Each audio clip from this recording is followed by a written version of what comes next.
The country's most influential CEO begins to feel his body mysteriously failing, even while surrounded by the world's best doctors. With no answers, he descends into a physical collapse that defies medical logic and shakes the empire he built.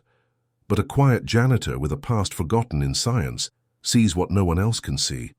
And by risking everything to reveal the truth, she begins an investigation that could save a life or destroy her own.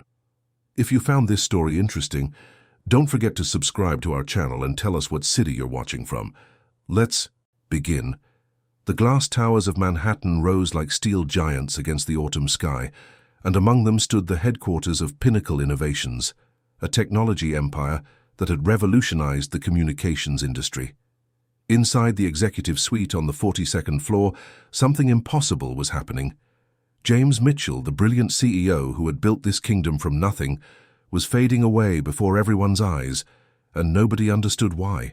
It started subtly, the way storms begin with a single cloud. James noticed the fatigue first, a heaviness in his limbs that morning coffee couldn't chase away. Then came the tremors in his hands. During board meetings, slight enough that he could hide them by gripping his pen tighter.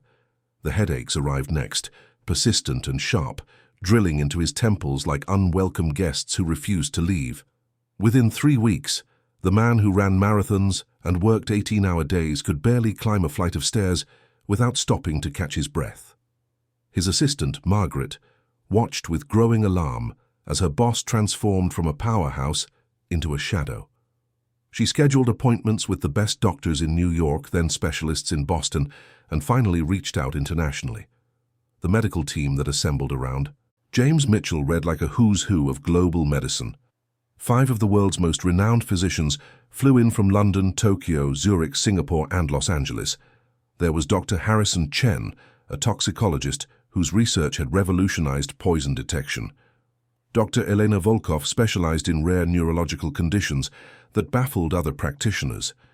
Dr. Samuel Wright brought expertise in regenerative medicine that had saved countless lives.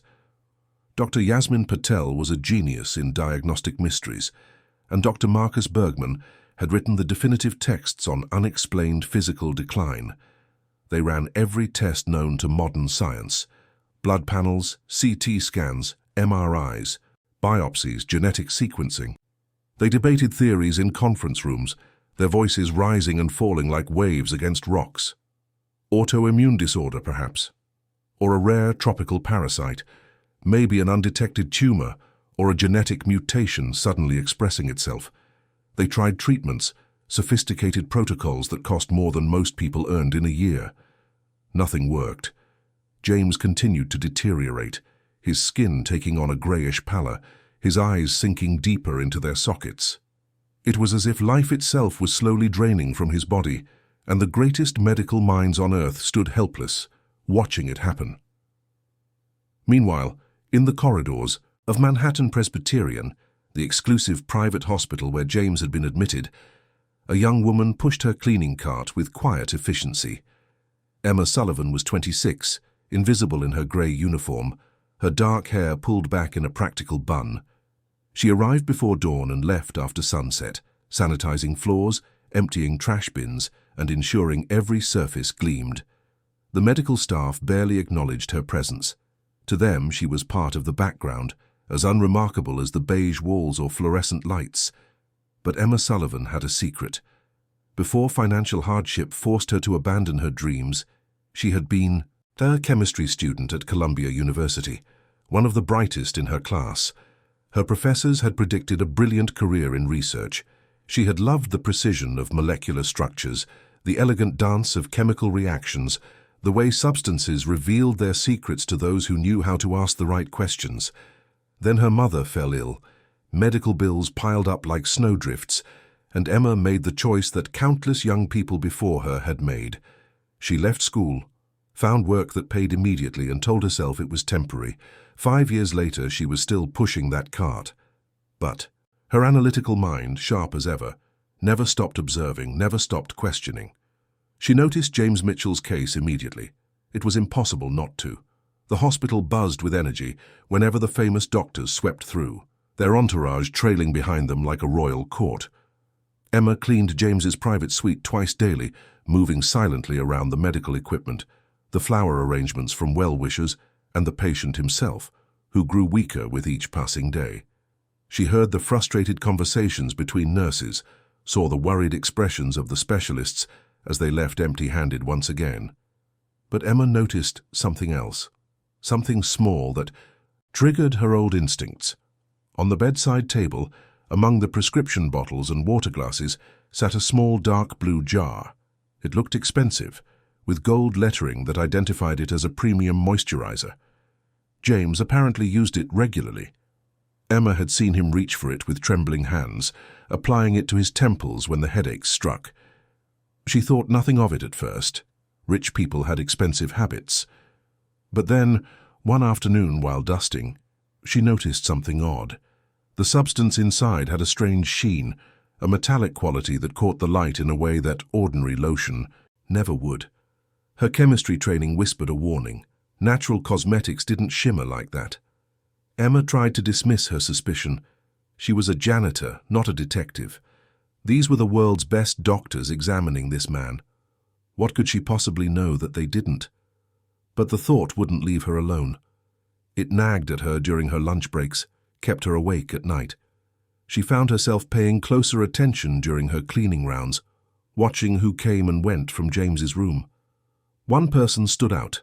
Richard Hartwell visited almost every day, always impeccably dressed in tailored suits, his silver, hair perfect, his smile practiced and hollow. He introduced himself as James's business partner and oldest friend. He brought fresh flowers, spoke in soothing tones about company matters, and always left behind a new jar of that expensive moisturizer when the old one ran low. Emma watched him through the doorway once, saw the way his hand lingered on the jar as he placed it on the table, saw the flicker of something cold in his eyes when he looked at his unconscious friend. That night, lying in her tiny studio apartment in Queens, Emma made a decision. Tomorrow, she would do something dangerous, something that could cost her the job she desperately needed. But she couldn't ignore what her instincts were screaming at her anymore. If those doctors couldn't save James Mitchell, maybe a forgotten chemistry student could. Emma's plan was simple but terrifying. During her late-night shift, when most of the hospital slept and only emergency staff roamed the halls, she would collect a tiny sample of that mysterious moisturizer. Just enough to run basic tests, nothing that would be missed. Her hands shook as she entered James's room at 2 in the morning, the hallway cameras, blind spots she had memorized from months of observation. The room was dimly lit by monitoring equipment, their soft beeps marking James's weakening heartbeat. He lay motionless, his breathing shallow, looking far older than his 43 years. Emma felt a surge of compassion mixed with determination.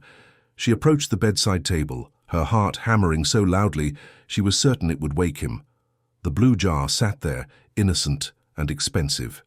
Using a cotton swab from her cart, she carefully extracted the smallest amount possible, transferred it to a clean specimen bottle she had borrowed from the supply room, and sealed it quickly. The entire operation took less than 60 seconds, but Emma felt like she had aged years. She hid the sample in her locker and finished her shift in a fog of anxiety. What if she was wrong? What if this was just expensive face cream, and she was letting her imagination run wild? But what if she was right and did nothing? That question haunted her more. The hospital had a small maintenance storage room in the basement, cluttered with forgotten equipment and supplies. Emma knew it well. She also knew it contained basic cleaning chemicals that, in the right combinations, could reveal certain properties of substances. It wasn't a proper laboratory, but it would have to do. During her lunch break, she descended to the basement, her sample hidden in her pocket, her old textbook pages alive in her memory. The fluorescent lights flickered as she worked, mixing, observing, testing. First, she diluted a drop in distilled water and added baking soda. The reaction was immediate and wrong. Instead of the neutral foam you would expect from cosmetics, the mixture turned slightly greenish and released a faint metallic odor that made her stomach turn. She tried. Another test, this one with vinegar. The results were even more alarming. The substance didn't behave like any organic compound. It had the signature of something synthetic, something toxic, something that accumulated in the body slowly, invisibly, until it overwhelmed the system completely. Emma's hands trembled as she wrote down her observations. Heavy metal poisoning. The symptoms matched perfectly. The fatigue, the tremors, the headaches, the progressive organ failure. It was textbook, yet sophisticated enough to evade standard toxicology screens because the delivery method was so unusual.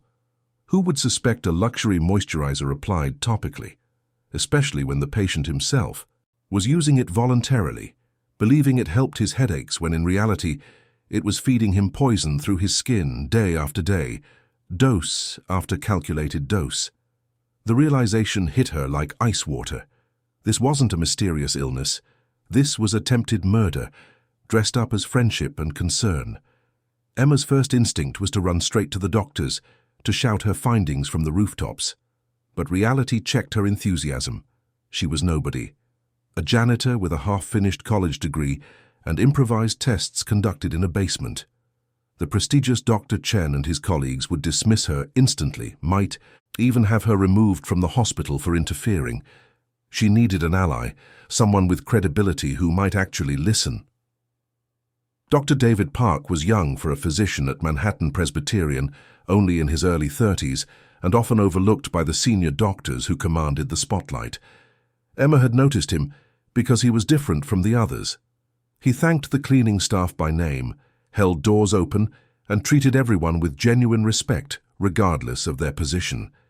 He wasn't part of the elite team treating James Mitchell, just a general internist who worked the regular floors. But Emma had seen the intelligence in his eyes, the careful way he listened to patients. She found him in the doctor's lounge at the end of his shift, exhausted but still reviewing patient files. Her heart raced as she approached. This was it, the moment that could change everything or destroy the little she had left. "Dr. Park, I need to talk to you about James Mitchell's case," she said quietly, her voice steadier than she felt. He looked up, surprised but not dismissive. "Emma Sullivan, right? You're on the night cleaning crew. Is something wrong?" She pulled out her sample and notes, spreading them on the table between them like evidence at a trial. "I know this sounds crazy, and I know I have no right to get involved, but I think I know what's making him sick." The words tumbled out, her chemistry knowledge pouring forth as she explained her observations, her tests, her theory. Dr. Park listened, his expression shifting from skepticism to attention to alarm. "If you were in Emma's place, would you have trusted the young doctor, or would you have done something else? Tell us in the comments." 2 hours later, they stood in the hospital's actual laboratory, Dr. Park having convinced a colleague to let them use the equipment off hours. The sophisticated analysis confirmed what Emma's crude tests had suggested. The moisturizer contained dangerous levels of thallium, a toxic heavy metal that was tasteless, odorless, and nearly undetectable in routine medical examinations. It was the perfect poison for someone with patience and access. Dr. Park stared at the results, his face pale. "This is incredibly serious, Emma. If you're right about the source, we're talking about a deliberate act. We need to go to the hospital administration immediately, but we also need to be careful. Whoever is behind this is clearly sophisticated and connected." Emma nodded, fear and vindication warring in her chest. "There's something else you should know. Richard Hartwell, the man who visits every day and brings new jars of this stuff, he's James Mitchell's business partner. I looked them up. They founded Pinnacle Innovations together, but according to recent business articles, they've been at odds over the company's future. Hartwell wanted to sell to a tech giant. Mitchell refused. The pieces fell into place like dominoes. Motive, method, opportunity.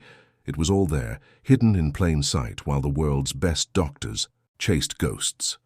Dr. Park reached for his phone. "We need to act now. Every hour that passes is another hour of exposure. But Emma, you need to be prepared. This is going to get complicated very quickly, and there may be people who won't want the truth to come out." Emma thought of James Mitchell lying in that bed, unaware that his oldest friend was slowly erasing him from existence. She thought of her abandoned dreams, her wasted potential, all the years she had spent invisible and voiceless. Not anymore. "I'm ready," she said, and meant it. The hospital administration took Emma's findings seriously, but the process of verification and legal consultation moved with agonizing slowness. Meanwhile, Emma's life became a nightmare of paranoia and pressure. Someone had noticed her investigation. It started with small things. Her locker was found open one morning, contents scattered. A car followed her home from work, maintaining distance but never quite disappearing. Anonymous notes appeared in her coat pocket, simple messages that chilled her blood. Mind your own business. You don't know what you're dealing with.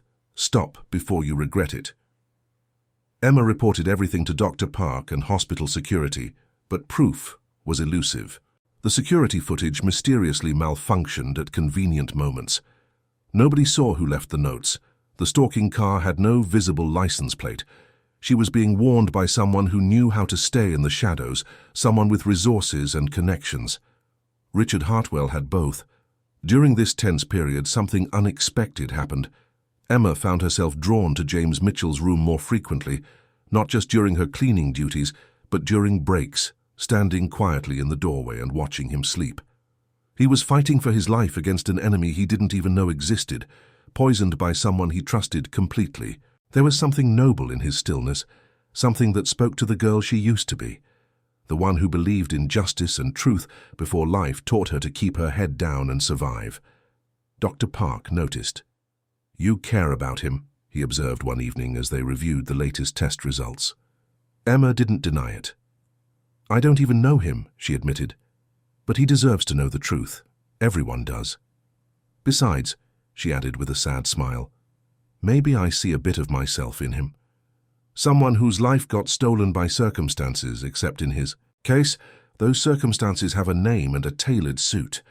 The breakthrough came from an unlikely source. Marcus Chen, one of the hospital's longtime orderlies, approached Emma in the cafeteria, his hands shaking around his coffee cup. "I need to talk to you," he whispered. "About Mr. Mitchell's case, I know you've been asking questions." Emma's pulse quickened as Marcus led her to a quiet corner. He was older, near retirement, with the weathered face of someone who had seen too much. "Richard Hartwell paid me," Marcus confessed, his voice heavy with guilt. 3 months ago. $5,000 to leave certain doors unlocked, to look the other way when he visited after hours, to make sure the security cameras had convenient blind spots. I didn't know what he was planning. I swear I thought it was just corporate espionage, stealing documents or something. But then Mr. Mitchell got sick, and I realized I might have helped someone do something terrible. I'm so sorry. I should have come forward sooner, but I was scared. I have grandchildren, medical bills of my own. Emma gripped his hand. "You're doing the right thing now, that's what matters. Will you tell the investigators?" Marcus nodded, tears in his eyes. "I have to. I can't live with this anymore." His testimony, combined with Emma's chemical analysis and Dr. Park's medical evidence, finally pushed the investigation into overdrive. The hospital brought in external experts, legal authorities, and forensic specialists. Richard Hartwell was formally questioned, his movements scrutinized, his financial records examined. The web of deception began to unravel. Investigators discovered that Hartwell had recently taken out massive life insurance policies on James, had been quietly maneuvering to position himself as sole decision-maker at Pinnacle Innovations, and had purchased the very brand of moisturizer in question from a boutique pharmacy known for custom formulations. The confrontation happened in a hospital conference room that felt more like a courtroom. Emma was summoned to present her findings before a panel that included the 5 world-renowned doctors who had failed to diagnose James, hospital executives, legal representatives, and 2 stern-faced investigators from law enforcement. She had never felt more exposed, more vulnerable, more terrified. These were people who moved in circles she could barely imagine, and she was about to challenge their competence while revealing a conspiracy that powerful men had carefully constructed. Dr. Harrison Chen, the famous toxicologist, looked skeptical as Emma began her presentation. "Ms. Sullivan," he interrupted after her first few sentences, "you understand that you're making serious allegations based on tests conducted in a storage room with household chemicals?" His tone wasn't cruel, but carried the weight of professional doubt. Emma met his gaze steadily. "I understand that 5 of the world's best physicians, with unlimited resources and sophisticated equipment, missed something that I found with baking soda and vinegar. Not because you're not brilliant, but because you were looking for diseases when you should have been looking for deliberate harm. Sometimes the simplest explanation is the right one, and sometimes the person closest to the patient is the last one you suspect. The room fell silent. Dr. Park stepped forward with the laboratory analysis that confirmed Emma's findings. Then Marcus Chen testified about Hartwell's payments and instructions. Financial investigators presented evidence of motive. The fortress of circumstantial evidence became overwhelming. Throughout the proceedings, Emma noticed Richard Hartwell sitting in the corner, his silver hair perfectly styled, his expression calm except for the slight tick in his jaw. He never looked at her directly, but she felt his hatred like radiation, burning and invisible. This was a man accustomed to getting what he wanted, to manipulating situations with money and charm, and a janitor had destroyed his perfect plan. The hospital immediately ordered James Mitchell into isolation, his care transferred to a new team with strict protocols. All personal items were removed and analyzed. The poisoning stopped.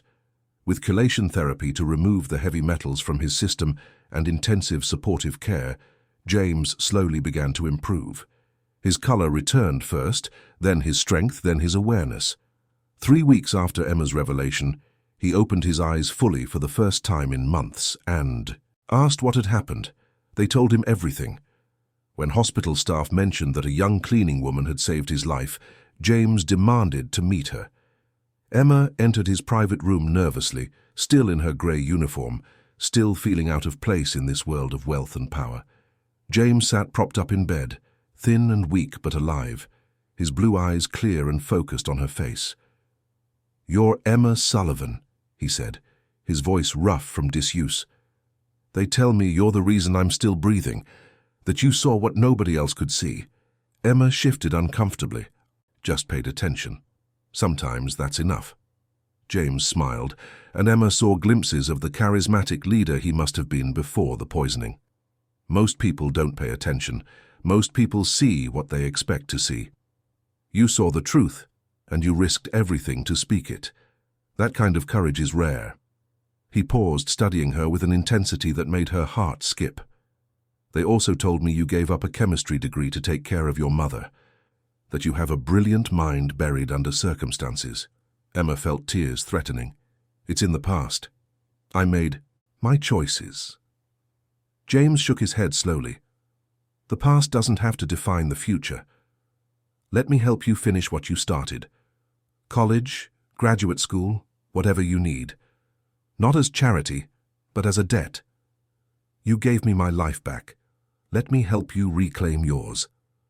For the first time in 5 years, Emma let herself hope. James Mitchell kept his promise with the same determination that had built his empire. Within a month, Emma was enrolled at Columbia University with a full scholarship funded personally by James. He covered her tuition, books, living expenses, everything she needed to focus entirely on her studies. But something unexpected happened during this transition. As James recovered and Emma prepared for her new life, they kept finding excuses to see each other. It started innocently. James wanted to thank her properly, so he invited her to dinner. Then they discovered they both loved old mystery novels, so he recommended books and she shared her favorites. He asked about her chemistry classes, genuinely interested in her passion for molecular structures. She told him about growing up in Queens, her mother's illness, the weight of impossible choices. He confessed his own struggles, the loneliness of success, the betrayal that cut deeper than the poison. Richard Hartwell had been more than a business partner. He had been James's best friend since college, the best man at his wedding, the godfather to his children before the divorce. The betrayal was complete. Emma listened as James worked through his anger and grief, never judging, always present. She had a way of seeing past his wealth and status to the vulnerable man underneath, the one who had nearly lost everything, including his life. For James, Emma represented something he had rarely encountered in his world: authenticity. She didn't want anything from him except honest conversation. She challenged his ideas, laughed at his jokes, and treated him like a person rather than a trophy or a target. Hospital staff began to notice them together in the garden, talking for hours, or in the cafeteria sharing coffee, their heads bent close in conversation. Dr. Park smiled knowingly, but said nothing. Even the nurses who had once looked through Emma now watched with interest as their relationship deepened into something neither of them had anticipated. The complications began when Emma returned to school. She was older than most undergraduates, keenly aware of the years she had lost. Her classmates were brilliant kids fresh from high school, confident and unburdened by past failures. Emma felt out of place until she remembered that she had saved a man's life with chemistry knowledge most of them hadn't even learned yet. She threw herself into her studies with fierce determination, earning top marks in every class, impressing professors who saw the rare combination of natural talent and hard-won wisdom. James supported her from a careful distance, respecting her need to prove herself on her own merit. But he couldn't stay away completely. He attended her first presentation on advanced chemical analysis, sitting in the back of the lecture hall like any other guest, his heart swelling with pride as she commanded the room with confidence. Afterward, he took her to dinner to celebrate, and over pasta and wine something shifted between them. "Emma," James said quietly, his hand reaching across the table to touch hers, "I know this is complicated. The circumstances that brought us together were terrible. I'm aware of the power imbalance, the age difference, what people might say, but I can't pretend I don't feel what I feel. You're the most remarkable person I've ever met. Not because you saved my life, but because of who you are. Your integrity, your courage, your mind. You make me want to be better than I was." Emma's eyes filled with tears. She had been fighting her own feelings for months, telling herself it was gratitude, hero worship, anything but love. But sitting across from this man who had seen her at her lowest and believed in her anyway, she couldn't lie anymore. "I was invisible for so long," she whispered, "even to myself, but when you look at me I feel seen, really. Seen. Not as a janitor or a charity case or a curiosity, but as Emma, as someone who matters." "You matter more than you know," James said. "To me, you're everything." They navigated their relationship carefully, aware of how it might look to outsiders. James's world was full of cynics who would assume Emma was a gold digger, and Emma's pride couldn't bear the thought of being seen that way. But slowly, their love became impossible to hide or deny. James introduced her to his teenage children, who were skeptical at first but won over by Emma's genuine kindness and lack of pretension. Emma brought James to Queens to meet her mother, who had recovered enough to return home, and watched as the Millionaire CEO sat in her tiny kitchen drinking tea and listening to stories about Emma's childhood with complete attention. 2 years passed. Emma excelled in her studies, earning admission to a prestigious graduate program in toxicology, the irony not lost on anyone.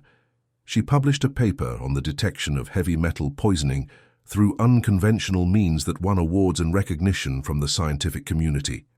The girl who had cleaned hospital floors was now being invited to speak at conferences. James rebuilt his company, this time with careful attention to the character of his partners. The situation with Richard Hartwell had been resolved through the legal system, though James rarely spoke about it.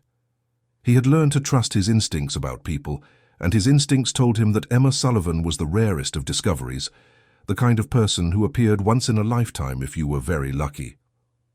On a spring evening in Central Park, as cherry blossoms fell like snow and the city lights began to glow, James took Emma's hand and asked her, a question he had been preparing for months. She said yes before he finished, laughing and crying at the same time, overwhelmed by the impossible journey that had brought them from a hospital room to this moment.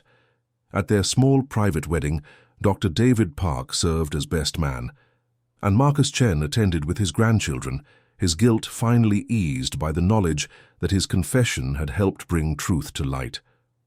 The 5 world-renowned doctors who had failed to diagnose James sent a joint gift, a crystal molecule model of thallium, with a note that read, "To the woman, who taught us humility and the power of paying attention.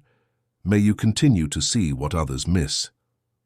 Emma kept that gift in her office at the university, where she eventually became a professor, a reminder that expertise means nothing without observation, that titles don't guarantee wisdom, and that sometimes the most important person in the room is the one everybody overlooks. Years later, when students asked how she discovered her calling, Emma would tell them about a blue jar on a bedside table, about trusting her instincts even when the world told her she was nobody, about having the courage to speak truth to power. But mostly she told them about the importance of paying attention, really paying attention, to the small details that others dismiss as insignificant. Because sometimes those details can save a life. Sometimes they can change everything. Sometimes they can lead you to the person you were always meant to become and to the love you never expected to find. James would add, with that smile that still made Emma's heart skip, that sometimes the person who saves you is the one you end up wanting to spend your life protecting in return. That real partnership isn't about who has more money or power or degrees, but about mutual respect, genuine connection, and recognizing worth that the world might overlook. Together, they built a life that honored both of their journeys.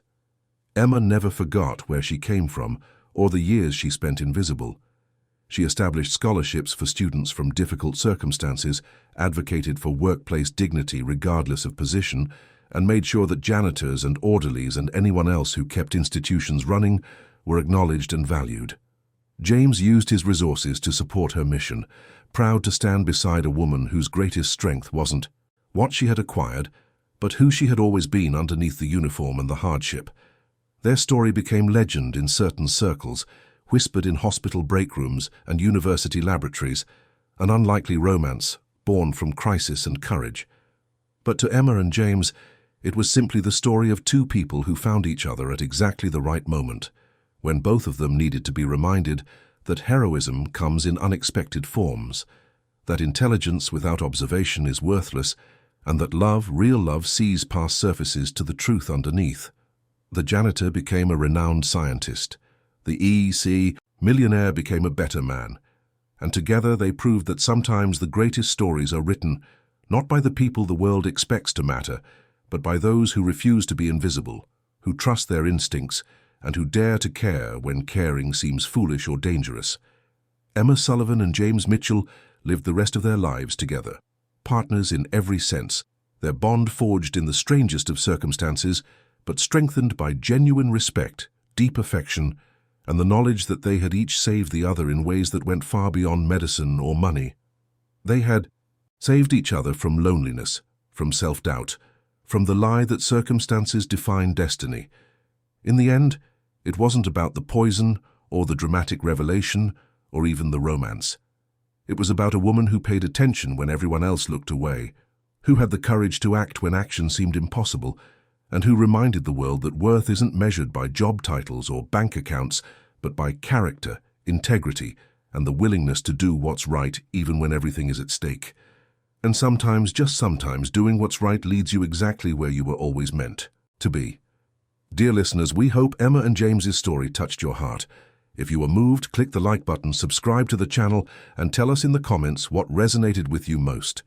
Every day we bring you intense stories like this one, revealing the deepest side of the human soul.